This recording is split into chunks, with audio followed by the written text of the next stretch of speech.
sekalian, as-sakinah tadi, as-sa'adah tadi, kebahagiaan yang merupakan cita-cita kita sebagai hamba Allah. Ibu-ibu kan pengen hidupnya bahagia ya Bu ya? Pengen gak Bu hidup bahagia, tenteram? Qurrata a'yun. Qurrata a'yun itu maknanya penyejuk mata, ibu-ibu sekalian. Kalau ibu merem gitu, qurrah a'yun itu, kalau ibu merem maka ibu bisa memejamkan mata dengan tenang. Gitu. Kalau misalnya kehidupan kita diliputi oleh masalah, diliputi oleh persoalan, kira-kira ibu merem tidurnya tenang atau gelisah? Suami bandel misalnya, anak bandel, kira-kira ibu meremnya itu nikmat atau merem-merem ayam? Ya, makanya qurrata ayun maknanya penyejuk mata. Tatkala orang tersebut memejamkan matanya, dia bisa tertidur dengan tenang. Dan kalau dia memandangnya, maka pandangannya adalah pandangan bahagia. Dan itulah cita-cita kita. Ibu ya, makanya kita mohon kepada Allah, Rabbana hablana min azwajina wa dzurriyyatina qurrata a'yun. Ya Allah, jadikanlah pasangan hidupku, anak-anakku adalah penyejuk mata bagiku, agar tatkala aku memejamkan mata aku tenang, dan tatkala aku melihatnya hatiku bahagia. Gitu kan, minta sama Allah. Dan itu merupakan tujuan kita sebagai hamba Allah, mendapatkan as-sakinah was-sa'adah, kebahagiaan hidup di dunia. Pengen banget ya Bu ya, bahagia. Ini kira-kira di usia sekarang ibu-ibu sudah mencapai kebahagiaan itu belum? Kadang-kadang tergantung tanggal atau gimana?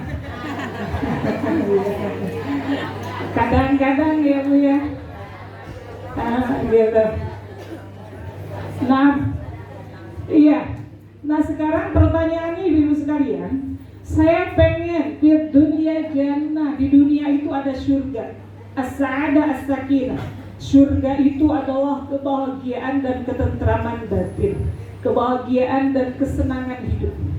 Bagaimana cara menggapainya? Bagaimana cara mendapatkannya? Kan gitu.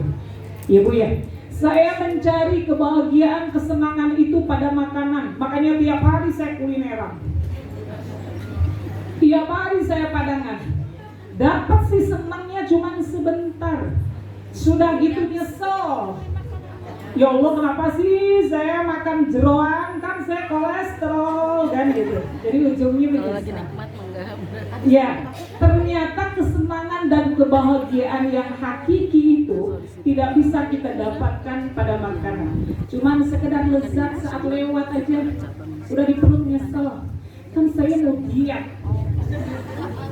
Kenapa nggak bisa gitu? Nafsu ya, nafsu ya, nafsu. Kalau udah makanan di perut nyesel. Apalagi kalau ibu-ibu punya program diet tuh nyesel. Iya. Kemudian saya mencoba mencari kebahagiaan dan kesenangan itu pada harta benda, pada kekayaan. Akhirnya saya jadikan siang sebagai malam, malam sebagai siang. Dari pagi hingga petang mencari nafkah, mencari harta. Ternyata harta tidak cukup membuat orang bahagia. Betul nggak Bu? Banyak orang-orang hartanya berlimpah ruah, dia tidak mendapatkan kebahagiaan yang hakiki. Kemudian saya mencoba mencari kebahagiaan pada pangkat, pada kedudukan. Ternyata sudah diraih pangkat dan kedudukan tersebut malah tambah pusing, bukannya bahagia. Banyak dikomplain oleh bawahan. Ya. Nah maka kalau seperti itu ibu-ibu sekalian, kebahagiaan seperti apakah yang hakiki? Kebahagiaan apa yang sesungguhnya mendatangkan ketentraman dan kesenangan hati? Ternyata bahagia hidup bersama Allah Subhanahu. Ternyata itu Bu. Kalau ibu mau bahagia, hiduplah senantiasa bersama dengan kuncinya itu. Allah Subhanahu wa ta'ala berfirman, ini kata Allah begini. Kata Allah, man amila salihan. Barang siapa orang beramal saleh. Ini yang berfirman Allah. Maka kalau Allah yang berfirman, ini adalah sebuah hak, sebuah kebenaran. La yukhliful mi'ad, Allah tidak mungkin menyelisihi janjinya. Kata Allah, man amila salihan, barang siapa orang beramal saleh, min dzakarin aw untha, baik laki-laki maupun perempuan, wa huwa mu'minun, dan dia adalah orang yang beriman kepada Allah. Allah katakan, walanuhyiyannahu hayatan thayyibah, maka aku pasti akan berikan kepada orang tersebut hayatan thayyibah, kehidupan yang baik, kehidupan yang bahagia. Kuncinya itu ada di surah An-Nahl di ayat 97.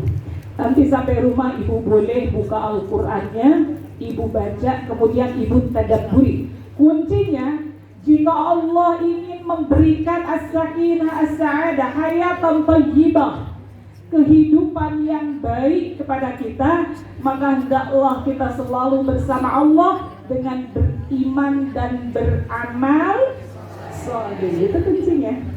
Allah sampaikan di dalam Al-Quran, dan Allah tidak mungkin menyelisihi janjinya. Gitu. Jadi gitu Bu, ya.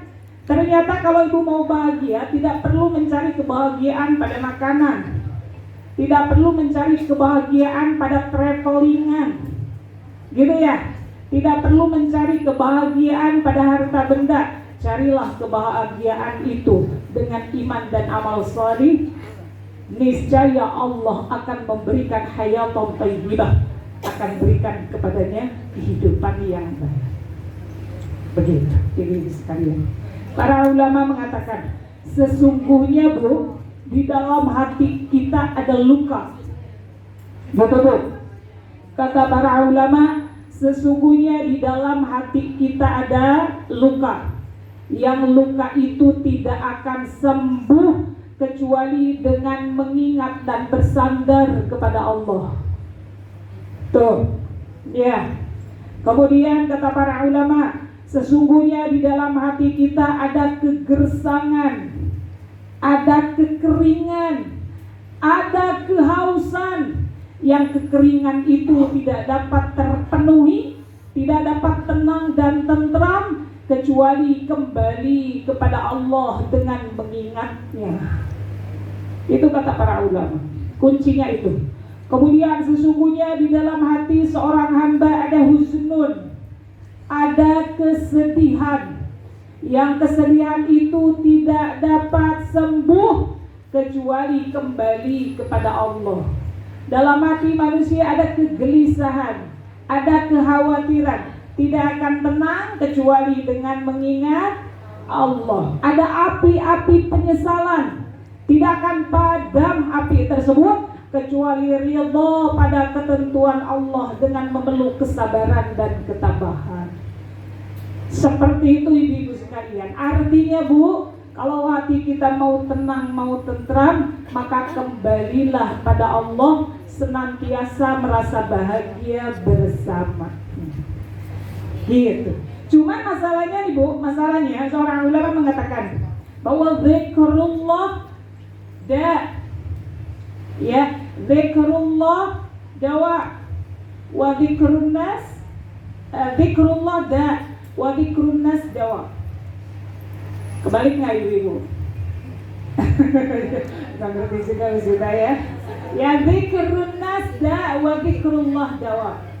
Sesungguhnya ibu-ibu sekalian, seorang ulama mengatakan, ingat pada manusia, mengingat manusia, selalu memperbincangkan manusia, terlalu banyak ngurusin dan mengingat dunia adalah penyakit.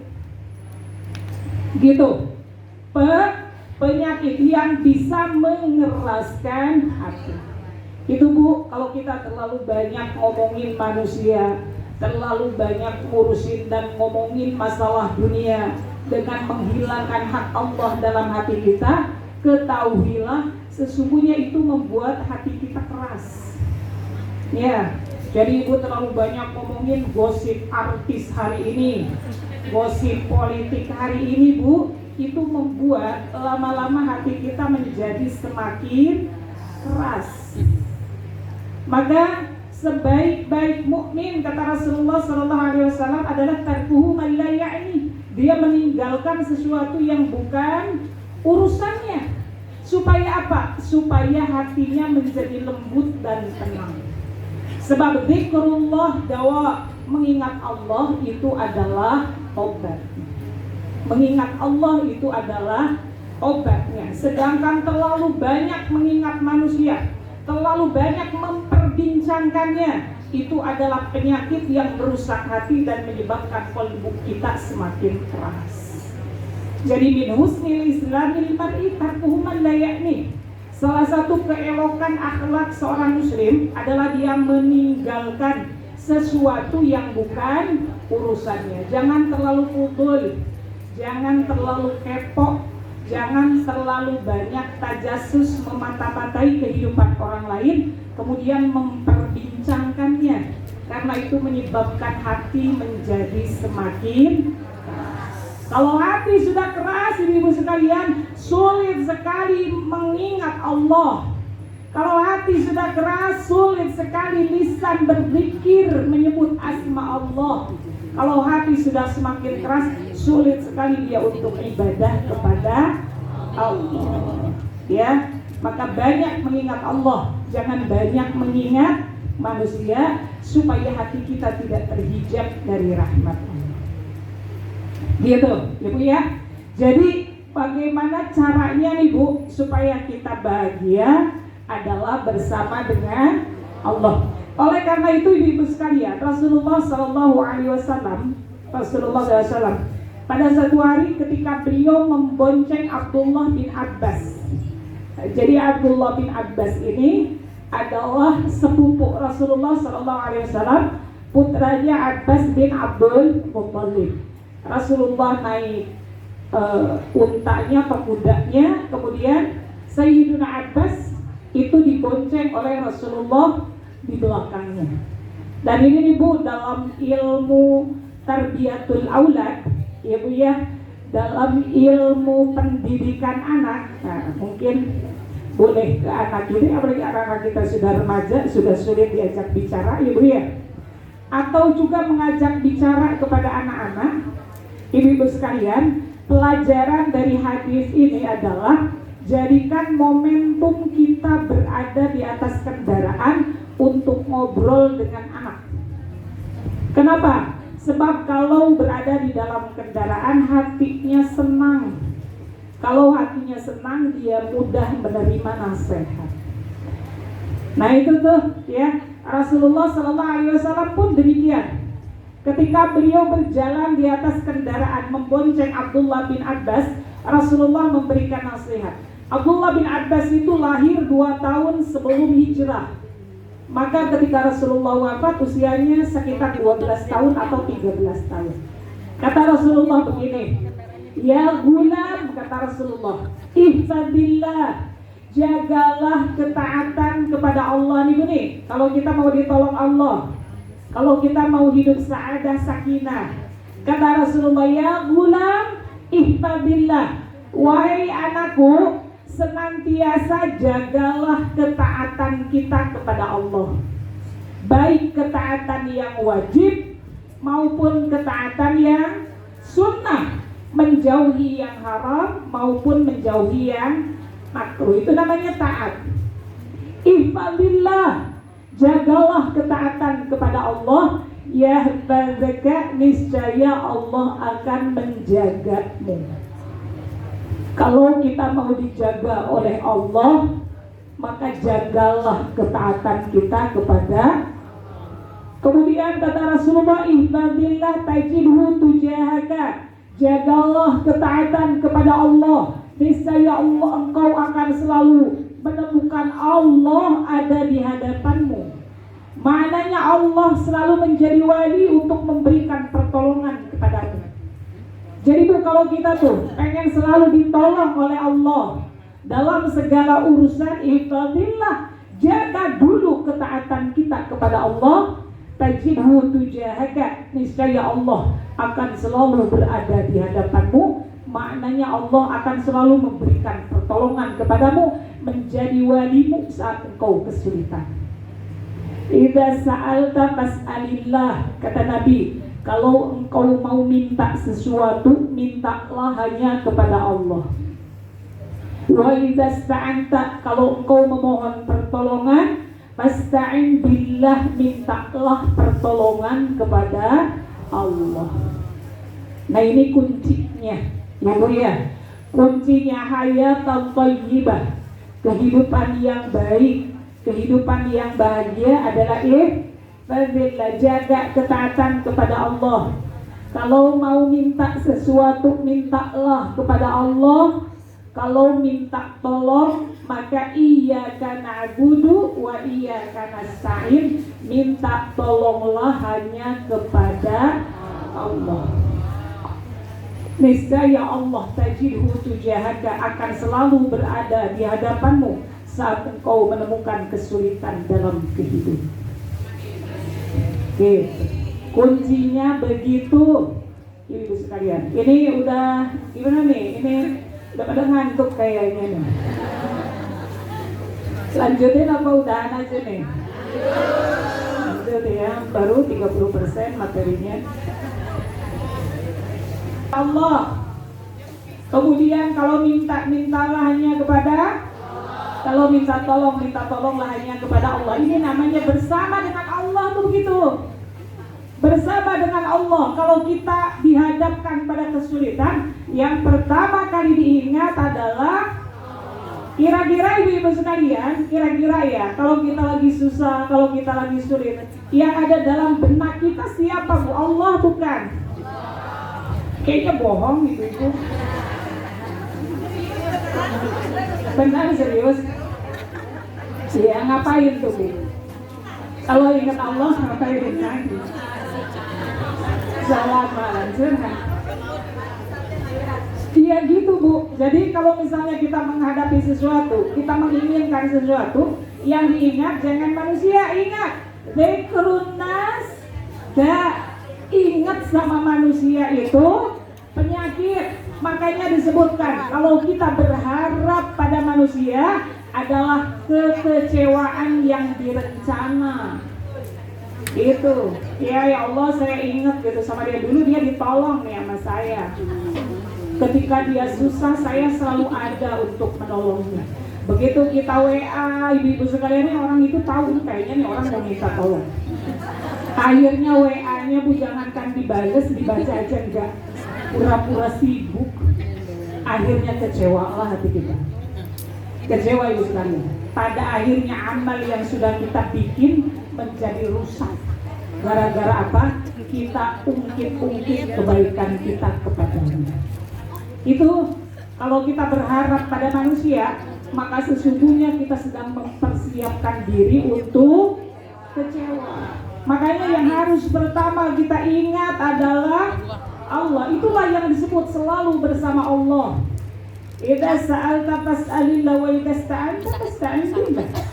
Ya ihfazillah.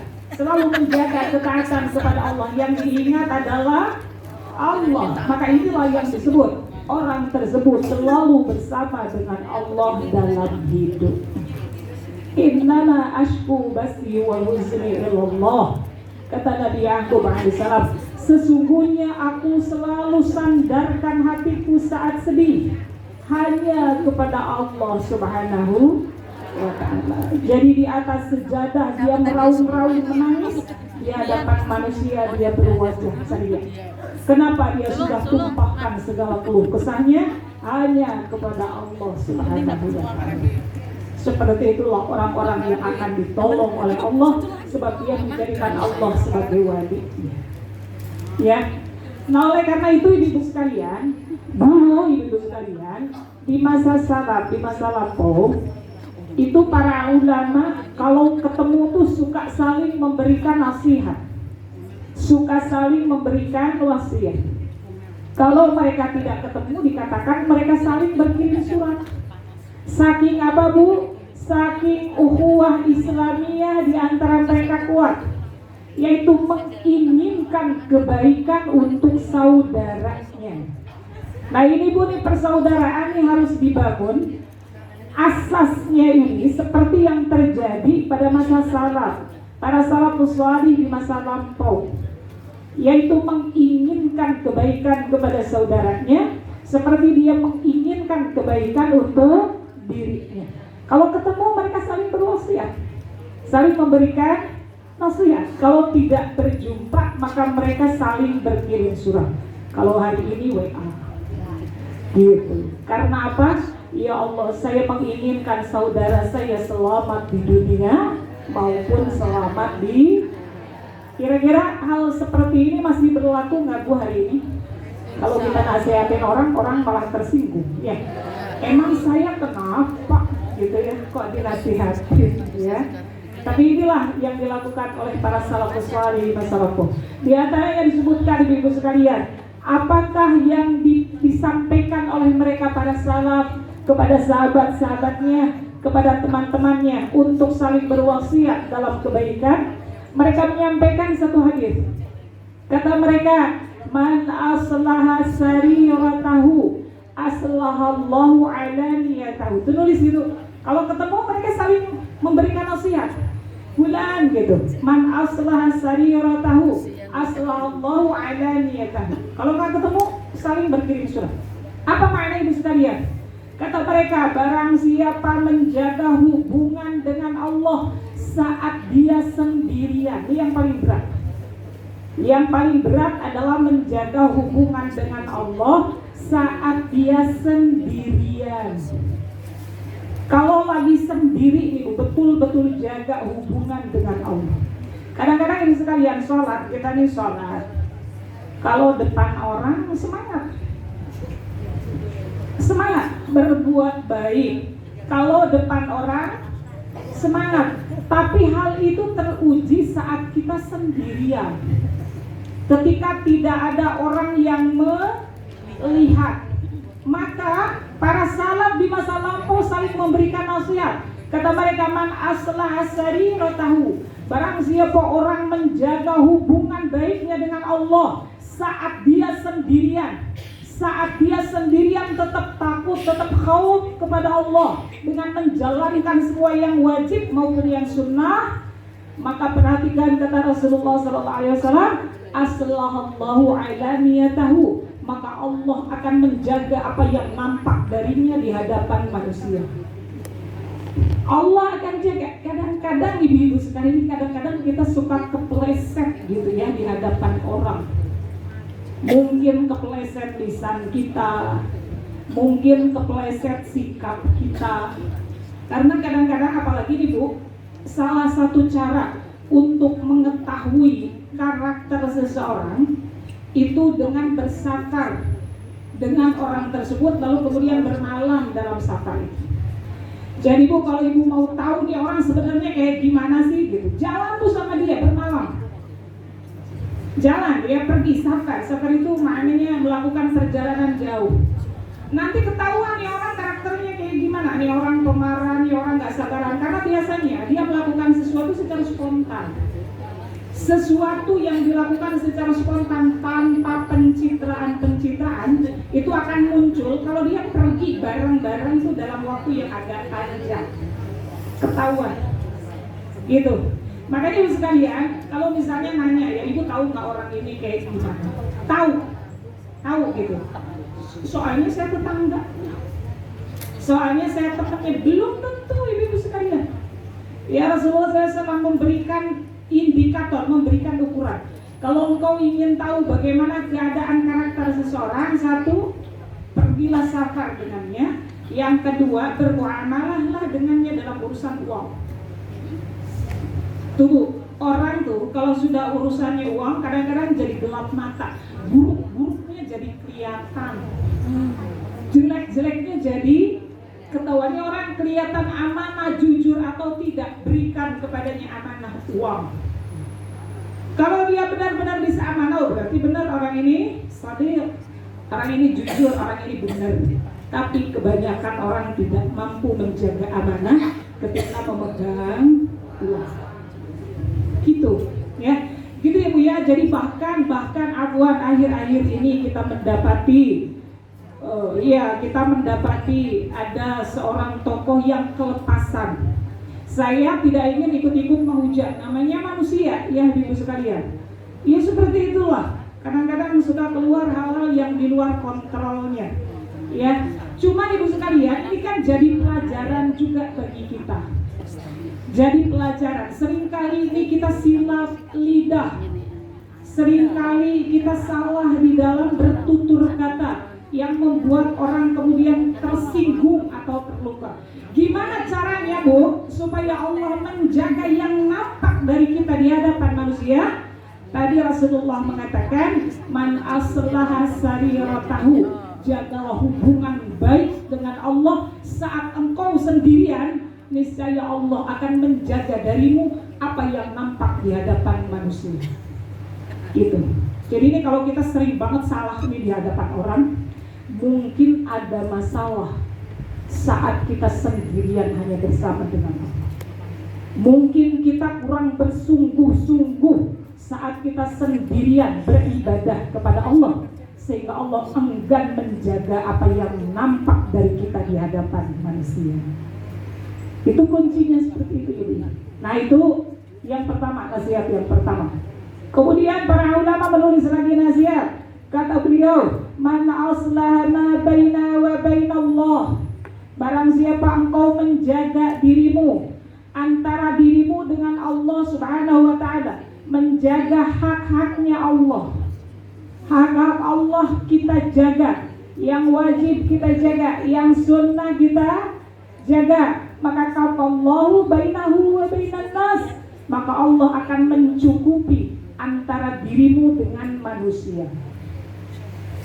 Ya, kita jaga ibu-ibu sekalian hubungan kita dengan Allah Subhanahu wa ta'ala, maka Allah akan memberikan kecukupan terhadap kita saat kita berhubungan, berinteraksi dengan manusia.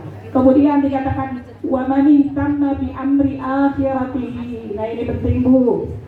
Barang siapa orang bersungguh-sungguh memperhatikan urusan akhiratnya, sungguh-sungguh nih orang untuk mengejar kehidupan akhirat, maka dikatakan kafallahu bi amri dunyahu, maka Allah akan mencukupi semua urusan-urusan dunia.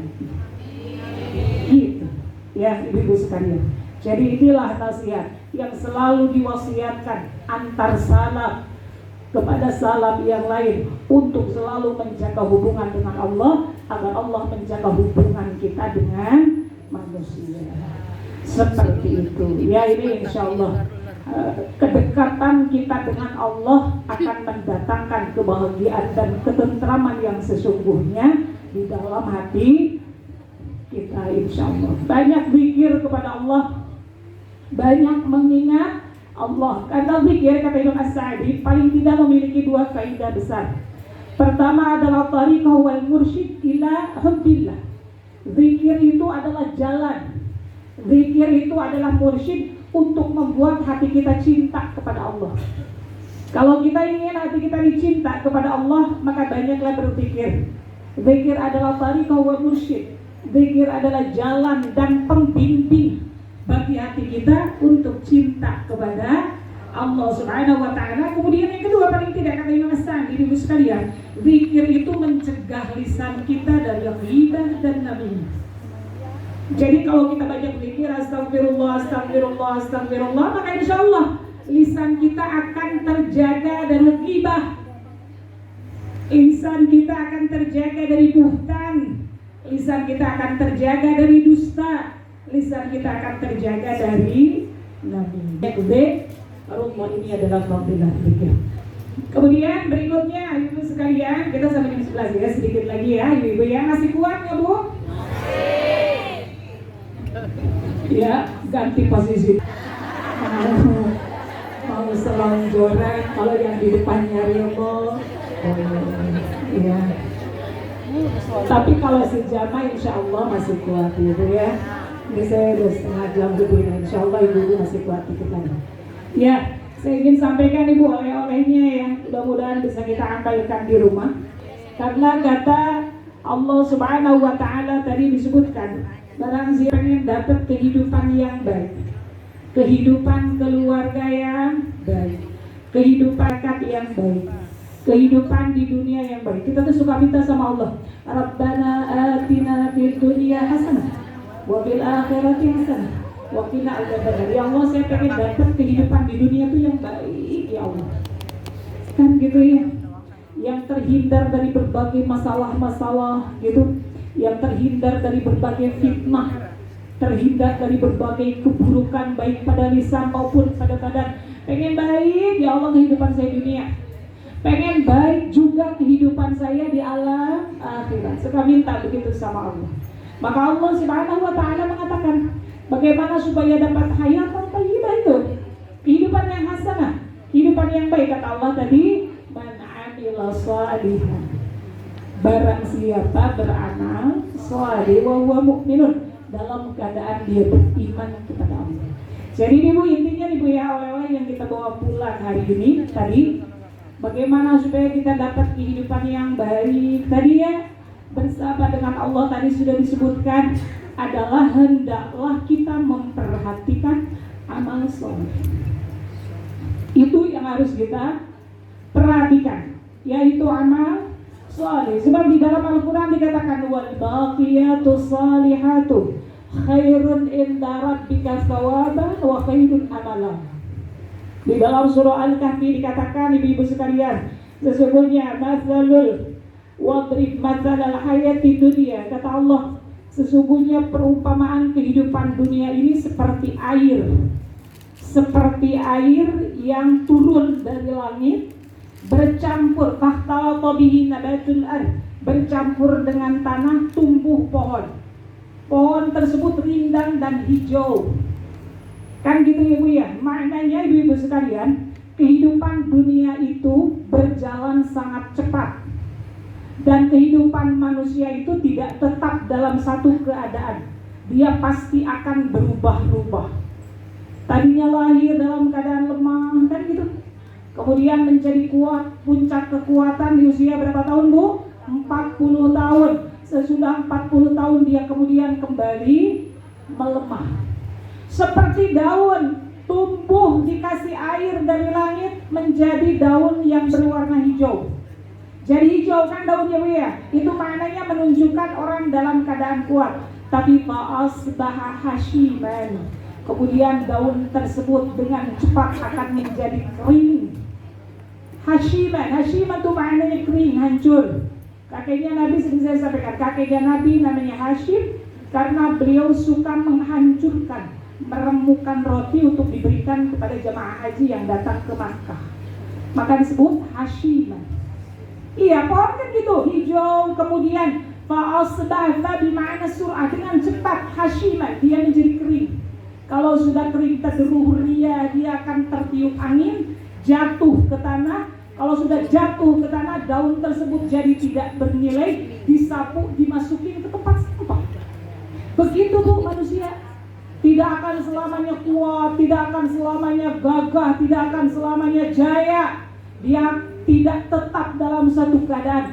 Dia pasti akan melemah. Hashiman, dia pasti akan layu, dia pasti akan kering. Kalau sudah layu, kalau sudah kering ibu sekalian, maka tidak ada lagi nilainya. Jadi tidak boleh ada sesuatu pun yang bisa kita sombongkan di dunia ini, karena semuanya fana, semuanya pasti akan hancur, semuanya pasti akan rusak. Jadi Bu, karena dunia ini berjalan sangat cepat, apalagi dibandingkan dengan alam barzakh, dibandingkan dengan alam akhirah, maka Allah mengatakan wal baqiyatus shalihah, maka yang tersisa dari kehidupan dunia yang cepat ini tinggal amal saleh. Khairun inda rabbika, hanya itulah yang bisa kita andalkan di sisi Allah, hanya itulah yang bisa kita harapkan saat kita wafat dan berjumpa dengan Allah Subhanahu. Nah, oleh karena itu kita harus memperhatikan amal saleh. Karena amal saleh inilah yang sekalian satu-satunya yang bisa kita andalkan, satu-satunya harapan yang bisa membawa kebahagiaan bagi kita di dunia maupun di akhirat. Kenapa mesti tegas ceramahnya? Karena sudah banyak orang mengantuk. Ya. Minum dulu lah.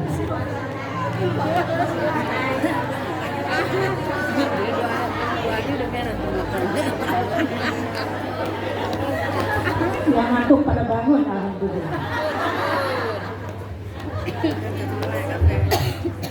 Itu, iya. Gitu ibu sekalian ya. Jadi cuma itu yang bisa kita ambil. Keluarga ditinggalkan, harta ditinggalkan, anak cucu keturunan ditinggalkan. Yang bisa jadi harapan hanya al-baqiyatus shalih. Yang tersisa hanyalah amal salih. Oleh karena itu ibu sekalian, terkait dengan amal salih yang menjadikan hayat tanpa ini hidup seseorang menjadi bahagia, maka saya ingin sampaikan 4 hal. Ya, saya ingin sampaikan 4 hal. Insyaallah saya sampaikan secara cepat biar waktu kita cukup 1/4 jam lagi. Ya, satu ibu sekalian, hendaklah kita menjadikan amal salih ini sebagai mahbuban, sebagai hobi. Hobinya apa? Hobinya saya beramal salih, kan keren tuh.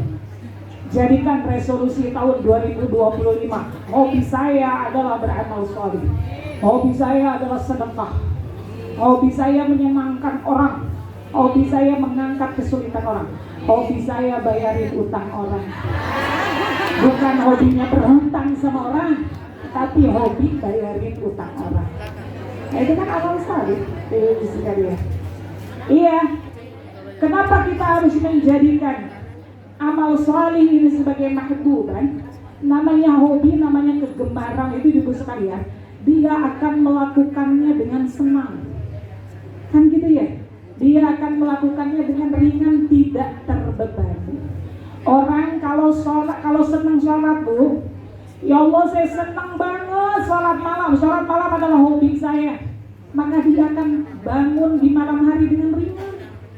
Dia akan sholat dengan ringan, tanpa beban.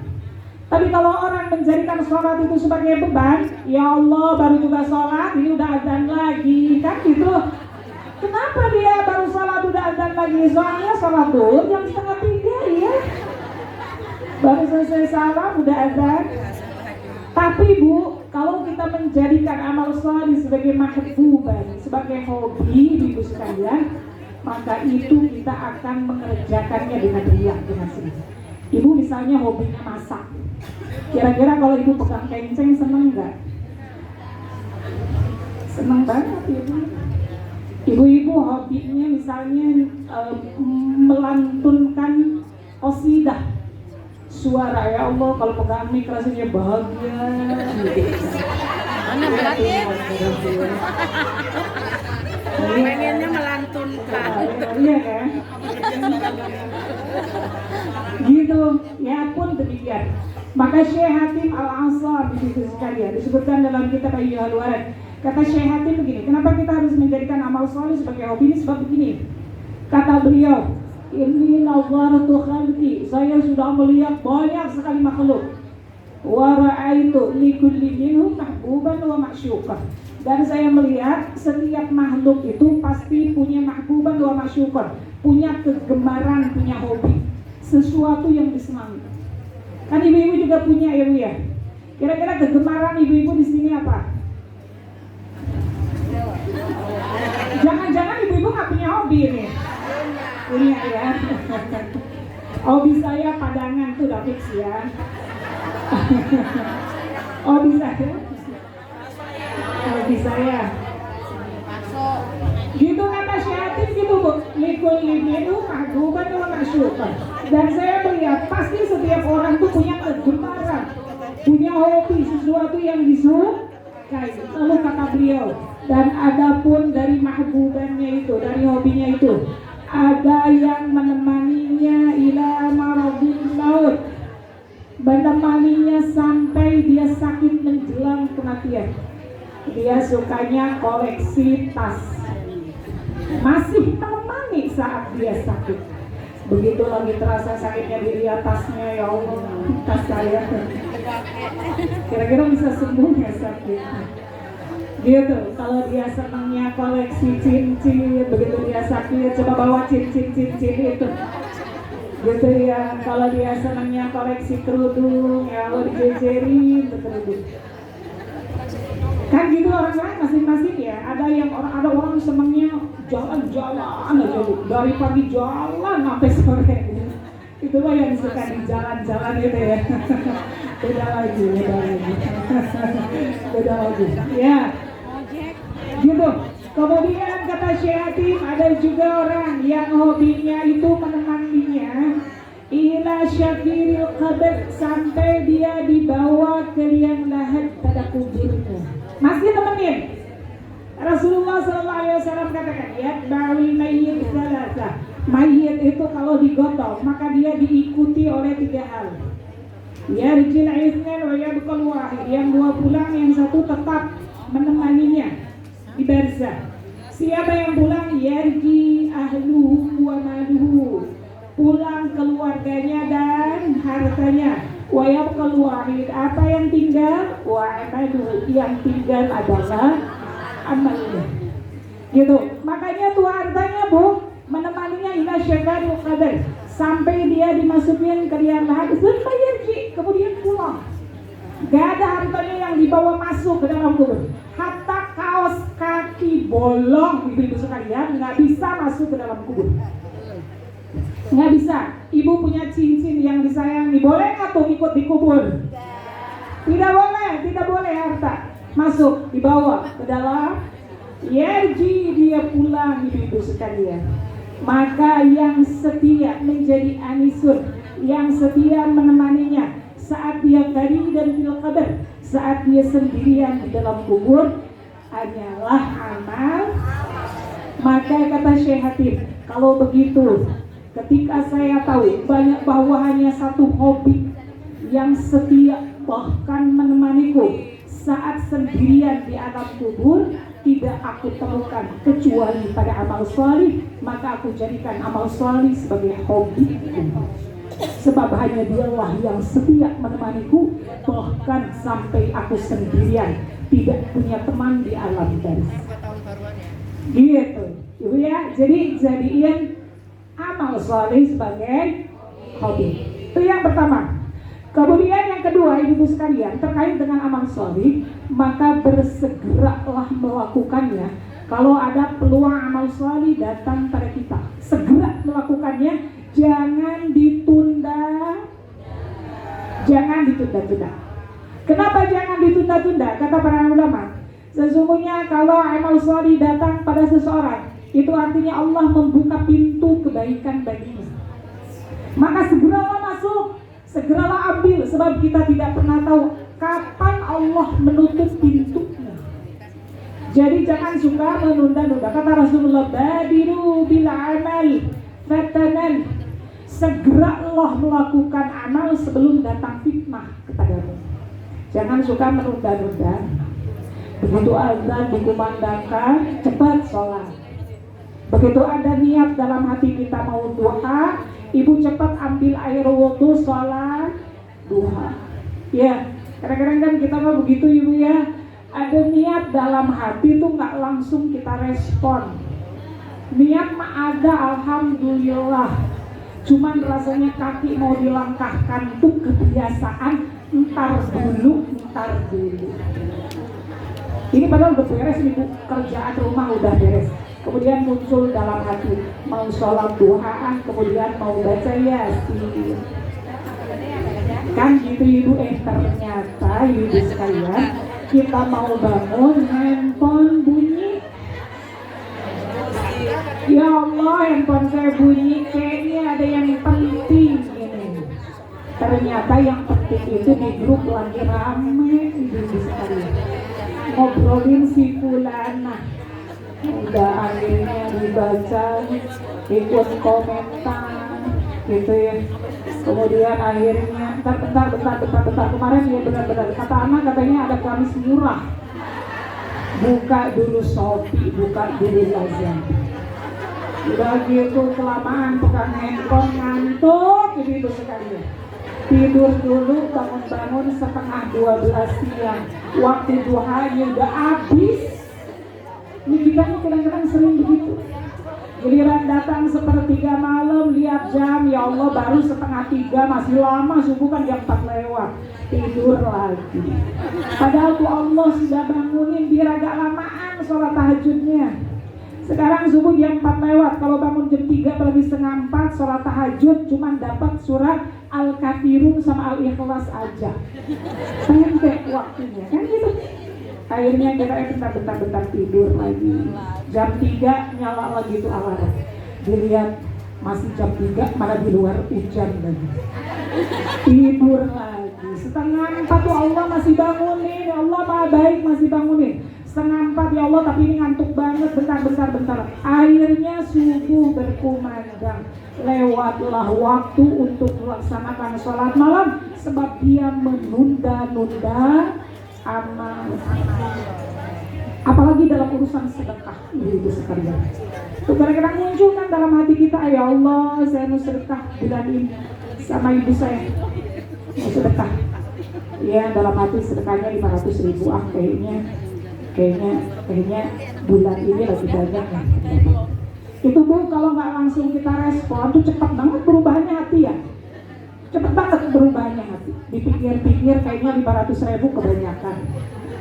400.000 aja deh. Udah niat di dalam hati 400.000, kayaknya anak kita banyak kebutuhan. Akhirnya jari-jari transfer sama ibunya berapa? Mending bos 50.000 buat beli pulsa. Gitu ya Bu ya, jadi seperti itulah. Makanya Rasulullah katakan, badiru bil amali shalih fatanan. Kalau ada peluang amal salih maka segera ambil, sebab kita tidak tahu hati ini mudah berubah. Takutnya Allah menutup pintu ini dan kita nggak jadi melakukan amal salih. Kata Ibnu Umar, "Idza amsayta fala tantazir sabah." Ingat Ibu ya, ini prinsipnya gitu ya. Idza amsayta fala tantazir sabah. Kalau ada amalan, kalau ada perbuatan di waktu sore, jangan suka nunggu-nunggu sampai pagi kerjain. Jadi kayak busi tampar, cucian, gosokan numpuk banget, gara-gara entar. Ya. Wa idza asbahta fala tantazir masa. Dan kalau engkau berada pada sore hari, jangan nunggu-nunggu, jangan menunda-nunda pekerjaan sampai di waktu sore. Kerjakan amal sore, baru bersegeralah melakukan amal sore. Yang kedua, sekarang yang ketiga, itu yang kedua ya. Yang ketiga sekalian, ya. Tadi yang pertama apa Bu? Jadikan amal sore sebagai. Kemudian yang kedua bersegera beramal saleh, jangan rendah. Yang ketiga, jangan meremehkan amalan meskipun amalan itu ringan atau amalan itu kecil. Jangan remehkan. Rasulullah SAW mengatakan, la tahkiranna syai'an minal ma'ruf. Janganlah kalian suka meremeh-remehkan amal kecil, meskipun sekedar engkau berwajah cerah ketika berbincang dengan saudaranya. Itu ternyata amalan saleh. Ibu-ibu sekalian ringan. Kalau ngobrol sama orang, wajahnya jangan jutek, wajahnya cerah, bibirnya tersenyum. Itu menyenangkan orang dan ini ibadah. Ya Bu ya, Ibu kalau ditanya sama orang, Ibu mau kemana? Ibu jawab dengan wajah cerah, itu halus surur, menyenangkan hatinya. Ya jangan Ibu ditanya sama orang, Bu mau kemana? Ke depan, emang kemana? Karena saya mau ke situ. Ya Allah, ya selamat ya saya nanya orang gitu. Iya. Pokoknya Ibu ya, jadi pura-pura meskipun nih hati lagi jengkel, hati lagi kesel, nih keluar dari rumah nih hati lagi jengkel sama suami Ibu, hati lagi jengkel sama anak Ibu, kalau disapa sama orang, jangan remehkan amal saleh meskipun cuma berwajah ceria ketika berjumpa dengan orang. Jadi juteknya jangan dibawa keluar. Berjumpa dengan orang dalam keadaan wajah yang cerah untuk menyenangkan hati yang bertanya. Tabassumuka fi wajhi ahlika sadaqah. Senyummu di hadapan saudaramu adalah, gitu ya Bu ya. Jadi Bu nanti ketemu orang jangan jutek ya. Soalnya Bu Sita sering ketemu sama orang juteknya minta ampun, ya Allah. Allah, apa jutek banget. Gitu, itu ibadah. La tahkiran, ada Rasulullah katakan, la tahkiran syai'an minal ma'ruf. Janganlah engkau mengabaikan amalan meskipun amalan itu kecil. Kenapa seperti itu, Bu? Sebab Allah yang mempunyai hak prerogatif terkait dengan pahala dan surga. Dan dalam banyak dalil, dalam banyak azan, dalam banyak hujah, Allah Subhanahu wa Ta'ala memberikan surga kepada orang meskipun dia meraihnya dengan amalan yang kecil. Banyak Bu dalilnya. Ya, seperti misalnya Rasulullah SAW menyampaikan, ada perempuan dari kalangan Bani Israel, seorang pezina, bayangin Bu, tukang zina, pelacur, masuk surga gara-gara ngasih minum seekor anjing dengan sepatunya. Cuman itu akalnya, Allah masukin perempuan ini ke surga. La tahkirana syai'an minal ma'ruf. Jangan abaikan sekedar ngasih makan kucing, sekedar ngasih makan siapa itu binatang apa lagi, ayam gitu. Jangan abaikan ibu sekalian. Bahkan seorang pelacur dari kalangan Bani Israel kasihan pada seekor anjing yang kehausan, lalu dia copot sepatunya, lalu dia turun ke sumber air, mengambil air dengan sepatunya dan diberikan pada anjing yang kehausan tersebut sampai anjing itu kenyang. Rasulullah katakan, maka dengan amalan itu Allah ampuni semua dosa-dosa perempuan tersebut dan dia mati masuk surga. Itu ibu sekalian, jangan remehkan. Rasulullah mengatakan ada orang masuk surga cuman gara-gara mindahin ranting dari jalan. Jadi ibu kalau melihat paku di jalan jangan diem aja. Iya, kalau ibu diem aja nanti ada orang lewat, motor lewat, bannya letus. Maka kalau ibu ambil paku itu namanya ibu menghindarkan orang dari kemotoran. Ibu, kata Rasulullah begitu. Kata Rasulullah SAW, al-imanu bid'ah wa sab'una su'abatan. Iman itu ada 70 cabang. Afdhaluha qaulu la ilaha illallah.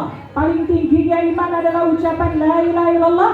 Wa adnaha, dan paling bawahnya iman adalah imatatul adha 'anil thariq, menghilangkan gangguan dari jalan. Itu indikator iman yang ada dalam hati seorang mukmin. Ya, wal haya su'batun minal iman, dan rasa malu itu bagian dari iman. Saya ya, yang keberapa itu? Yang ketiga. Jadi yang ketiga apa tadi?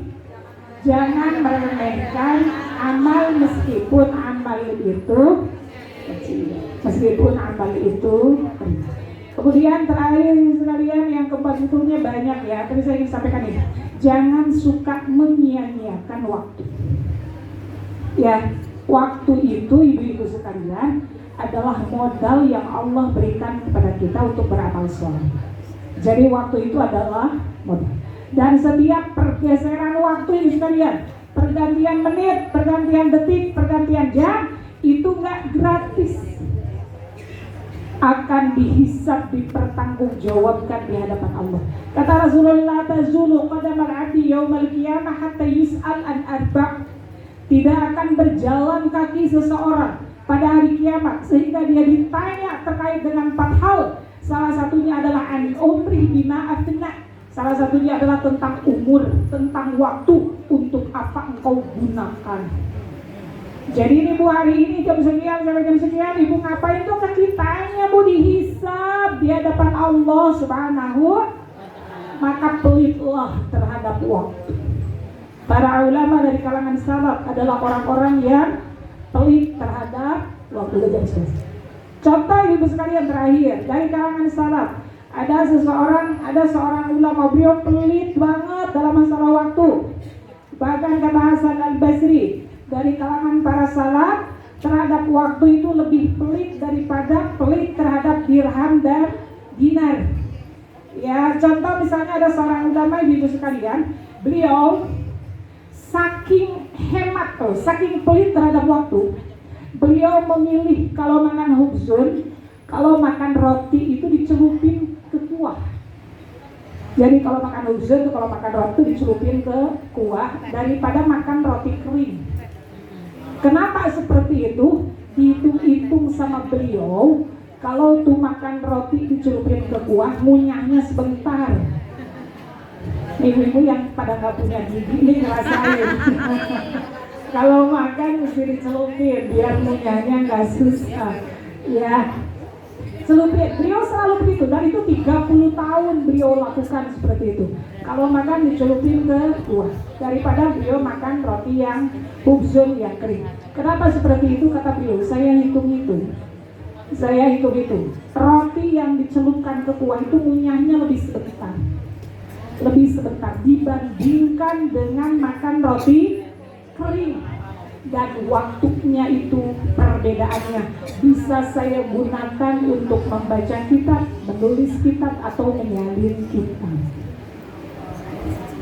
Sampai begitu, sampai urusan makan aja dihitung itu saking pelit terhadap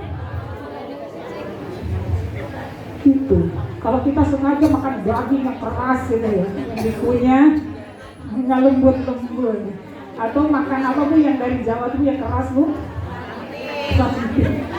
Ya, tapi ini bu, kita nih di zaman sekarang, ya Allah, janganlah seperti yang ulama ini, ya bu ya. Bahkan waktu kita ini banyak mubazir, banyak terbuang sia-sia, apalagi kalau kita sudah berada di hadapan handphone, ya Allah, waktu itu cepat sekali berlalu. Tahu-tahu udah 2 jam, tahu-tahu udah 3 jam.